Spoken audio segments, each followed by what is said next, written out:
નમસ્કાર દર્શક મિત્રો, શિનોર સમાચારમાં હું મેઘા અગ્રવાલ આપનું હાર્દિક સ્વાગત કરું છું। આપ જોઈ રહ્યા છો શિનોર સમાચાર। નર્મદા નિગમની જાડી ચામડીના અધિકારીઓના પાપે નર્મદા પરિક્રમાવાસીઓને દુર્ગંધ લેવાનો વારો। વડોદરાના શિનોર તાલુકા કરજણ તાલુકામાંથી પસાર થતી નર્મદા નિગમની માંજરોલ અમરેશ્વર માઇનોર કેનાલની બાજુમાંથી પસાર થાય છે નર્મદા પરિક્રમાવાસીઓ માટે માર્ગ। નર્મદા નિગમની કેનાલમાં મહાકાય કદ ધરાવતા અસંખ્ય વૃક્ષ ધરાશાય થયેલી હાલત સહિત જાડી ઝાંખરાનું સામ્રાજ્ય બન્યું। કેનાલમાં પડેલા અસંખ્ય મહાકાય વૃક્ષને લઈ મૃત વન્ય પ્રાણી પાણીમાં રોકાઈ જતા મૃત વન્ય પ્રાણીની બોડી ડિકમ્પોઝ થતા દુર્ગંધ મારતા બાજુમાંથી પસાર થતા નર્મદા પરિક્રમાવાસીઓનો સામનો કરવાનો વારો। કેનાલમાં પડેલા અસંખ્ય મહાકાય વૃક્ષને લઈ શિનોર કરજણ તાલુકાના ખેડૂતો સહિત નર્મદા પરિક્રમાવાસીઓ હેરાન પરેશાન। ખેડૂતોએ અસંખ્ય વાર સ્થાનિક કરજણ ધારાસભ્યને રજૂઆત કરી, નર્મદા નિગમના અધિકારીઓને રજૂઆત કરી છતાં નર્મદા કેનાલની હાલત કફોડી।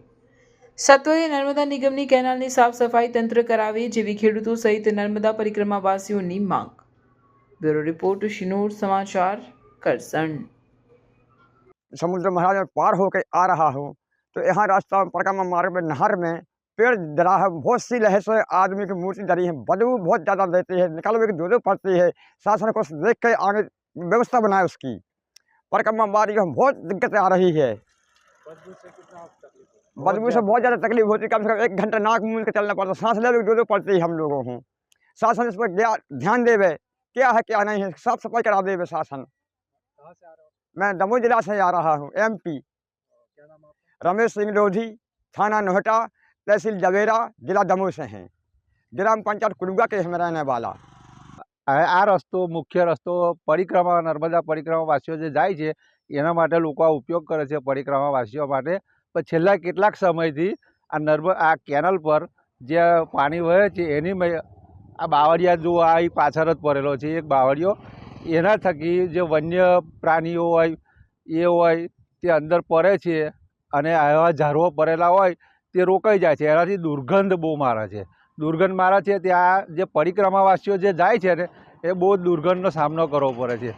एटले अमारा लोकोनी मांग एवी छे के नर्मदा केनलवाळा आ जे झाड़વો पड़ेलो छे ए साफ करे अने जे पाणीनो निकाल थाय तो जे आ बधुं आ प्राणीओ जे मृतदेह पड़ेला होय ए रोकाय ना अने दुर्गंध ना मारे ए अमारी मांग छे। એટલે વહેલી તકે તમે તાત્કાલિક ધોરણે અમે રજૂઆત નર્મદા નિગમો અને બધે ધારાસભ્યશ્રીને અને આ કેનલની શાખાઓ જે લાગે છે ત્યાં હોય રજૂઆત કરી છે, પણ એનો કોઈ નિકાલ નહીં આવતો।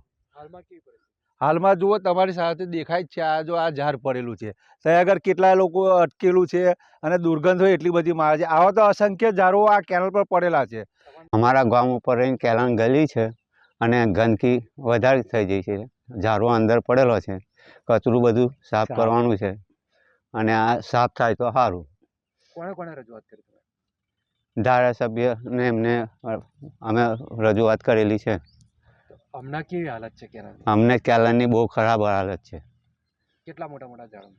ઝાડવા ખાસા નામી હોતી છે, મોટા મોટા બાવર હોતી છે અને હુક્કા બાવર હોતી અંદર પડેલા છે।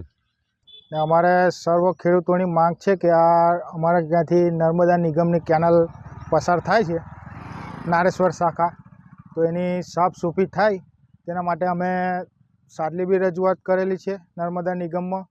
MLA શ્રીને બી કીધેલું છે, અક્ષયભાઈને। તો અમારા કેનાલ પરથી મેન તો નર્મદા પરિક્રમાવાસી છરકે છે એટલે એમને જરી ચાલવામાં સારી સવલત રહે એ માટે સારી સાફ સફાઈ થાય ને વર્ષોથી અંદર ઝાડવા બરાબરના પડેલા છે એમાંથી વન્યજીવો બી મરેલા બધા ત્યાં અટકે છે ને દુર્ગંધ મારે છે, તેને દેખે આ ઝાડી સાફ થાય એવી અમારી સર્વ ખેડૂતોની રજૂઆત છે। હાલમાં અંદર તો એટલા બધા બાવળિયા પડી ગયેલા છે કે બધું અંદર કચરો એકલો ઘેરાતો જાય છે અને સાઈડોમાં બી એટલા બધા બાવળ વધી ગયા છે, તે અમારે અવર જવરમાં બી મુશ્કેલ થાય છે ને પાક કાઢવામાં બી મુશ્કેલ થાય છે। તો અમે સાદલી નિગમમાં રજૂઆત કરેલી છે, MLA શ્રીને કીધેલું છે, રજૂઆત કરેલી છે મૌખિક। તો અમારી માંગ એવી છે કે આ કેનલ ચોખ્ખી થાય ને અમને સવલત રહે।